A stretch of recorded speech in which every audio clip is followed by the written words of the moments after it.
Halo semua, salam sejahtera Malaysia. Selamat datang ke channel Fels Lifestyle.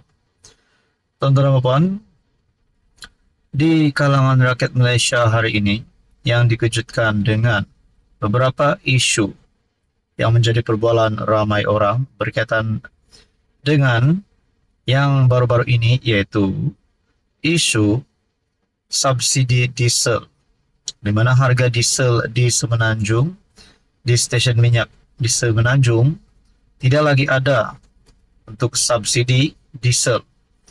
Dan begitu juga saudara-saudara, banyak lagi isu yang dimainkan ataupun isu yang menjadi persoalan kebelakangan ini berkaitan dengan pencen penjawat awam, isu tahanan rumah Najib Razak, penjualan saham MAHB kepada BlackRock, suami menteri dapat kontrak dengan kerajaan Selangor, dan yang terbaru, penghapusan subsidi diesel yang membuatkan ramai cakap berkaitan dengan isu ini. Saudara-saudara, satu tulisan daripada Syabuddin Husin ataupun syabuddin.com yang pasti membuka mata, telinga, fikiran, hati dan minda ramai rakyat Malaysia. Menurut Syabuddin, PMX makin banyak cedera. Tapi bila lagi Jecom nak tampil membela? Sebagaimana bumi kebelakangan ini lebih kerap ditimpa hujan, sehingga pokok pun banyak yang tumbang. Iklim politik negara juga akhir-akhir ini sentiasa dibadai isu silih berganti tanpa henti. Dalam semua isu itu, selain kerajaan dihenyak daripada pelbagai sudut, tentu sekali ia turut membuatkan Perdana Menteri Anwar Ibrahim paling banyak terkena kesan tembakan. Tetapi amat malang sekali dalam berhadapan semua itu, Anwar seolah-olah bersendirian membela dirinya.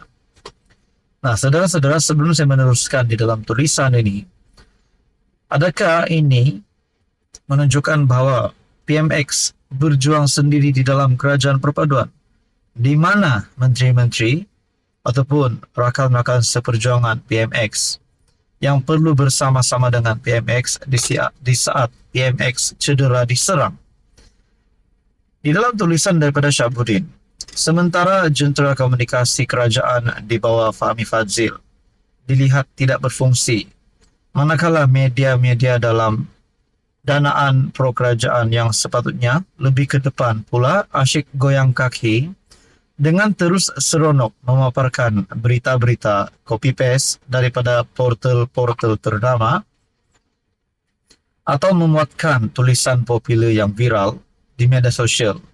Lebih malang lagi, kerana agensi khusus untuk membela kerajaan seperti Jecom juga langsung tak berbunyi apa-apa.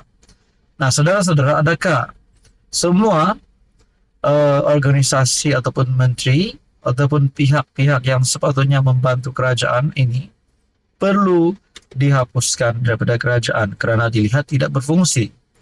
Bahkan menurut Syabuddin, jentera komunikasi kerajaan di bawah Fahmi Fadzil dilihat tidak berfungsi. Adakah menteri komunikasi antara menteri yang perlu diganti dengan menteri yang sepatutnya membela Datuk Seri Anwar Ibrahim? Itu menjadi persoalannya, saudara-saudara. Jadi saudara-saudara, berkaitan dengan isu ini, menurut Syabuddin, PMX makin banyak cedera, tapi bila lagi Jecom nak tampil bela. Apa komen Anda? Sekian saja, teruskan bersama di dalam channel ini untuk info yang seterusnya. Halo semua, salam sejahtera Malaysia. Selamat datang ke channel Fels Lifestyle. Tuan-tuan dan puan-puan yang amat dihormati, satu cerita panas yang menjadi tumpuan rakyat Malaysia tidak lain dan tidak bukan berkaitan dengan harga diesel tanpa subsidi di seluruh stesen minyak di Semenanjung. Berkaitan dengan persoalan ataupun isu ini, sudah pasti tidak dapat dinafikan ada yang mengecam Perdana Menteri Datuk Seri Anwar Ibrahim. Namun, seperti yang umum sudah mengetahui, Datuk Seri Anwar Ibrahim telah membuat kenyataan bahawa ini untuk kebaikan negara. Mustahil PMX nak buat keputusan ini tanpa berfikir panjang. Jadi saudara-saudara, susulan berita ini, kita juga mendengar kecaman terhadap PMX, kita juga mendengar keluhan daripada rakyat, bahkan daripada kepimpinan politik termasuk pembangkang. Nah, saudara-saudara yang amat dihormati, terkini daripada Perdana Menteri Datuk Seri Anwar Ibrahim. Ini pasti satu perkongsian Datuk Seri Anwar Ibrahim yang pasti mengejutkan ke semua bekas Perdana Menteri sebelum ini. Menurut Anwar Ibrahim, PM dulu juga mahu laksana rasionalisasi subsidi, tapi tiada tekad politik. Perdana Menteri Anwar Ibrahim berkata ke semua Perdana Menteri pada masa lalu bersetuju tentang keperluan untuk melaksanakan rasionalisasi subsidi. Katanya, perkara itu juga telah dibincangkan sejak 1990-an ketika dia menjadi Menteri Keuangan.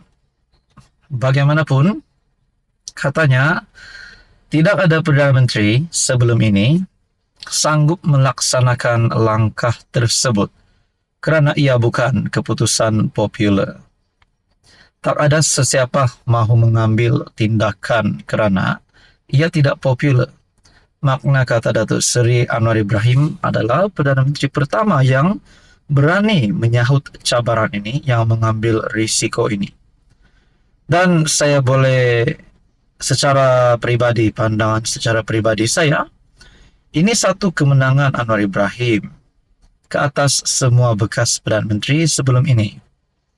Melalui artikel daripada Malaysia Kini, saya pergi ke Sungai Rokam, saya kena maki berbakul-bakul. Madani dah jadi Madanon. Saya okey, tak masalah. Tapi saya jawab dengan fakta. Saya telah lalui liku-liku dan saya pun dah lewat 70-an. Jadi apa yang saya buat? Saya nak buktikan bukan semua orang politik kaki sakau dan angkuh dan menderah rakyat. Katanya pada perhimpunan bulanan Kementerian Keuangan di Putrajaya hari ini bertarikh 11 Jun. Anwar berkata ahli politik mengambil cara mudah, iaitu mengekalkan subsidi walaupun berlaku ketirisan semata-mata demi mendapatkan undi. Namun Anwar berkata, dia yakin keputusan untuk menghapuskan subsidi menyeluruh akan membantu meningkatkan status negara ini.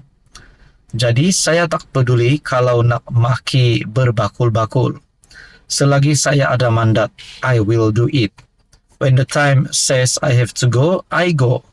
Bila masanya tiba, saya akan pergi. Anwar yang juga Menteri Keuangan turut menegaskan bahawa subsidi tidak lagi boleh disalurkan kepada golongan kaya dan warga asing. Satu ucapan Datuk Seri Anwar Ibrahim yang bagi saya menjadi perhatian saya secara pribadi. When the time says I have to go, I go. Makna kata Datuk Seri Anwar Ibrahim juga bersedia untuk kehilangan mandat sebagai Perdana Menteri. Namun di sisi positifnya kita dapat lihat Datuk Seri Anwar Ibrahim mengambil keputusan ini, satu keputusan yang besar yang pasti menunjukkan beliau memang selayaknya menjadi Perdana Menteri. Menurut artikel ini, bukan kena diskriminasi, tapi mereka tak bayar cukai tinggi. Tanggung jawab utama kepada warga negara kita. Dia menambah penjimatan daripada langkah ini akan disalurkan semula untuk membantu golongan memerlukan dan bukan menaikkan elaun menteri. Mengulas lanjut, Anwar berkata, penjimatan itu akan membiayai kos pengangkutan awam, sumbangan asas rahmah, SARA, dan 9 juta penerima STR. Jadi saudara-saudara, berkaitan dengan isu ini, apa komen anda? Rasanya bukan Anwar sepatutnya kehilangan pengundi, tetapi lebih ramai lagi yang akan menyokong kerajaan Madani. sekiranya mereka memahami apa yang dinyatakan oleh Anwar. Tetapi mungkin semua itu perlu masa. Jadi saudara-saudara, apa komen Anda? Sekian saja. Teruskan bersama di dalam channel ini untuk info yang seterusnya.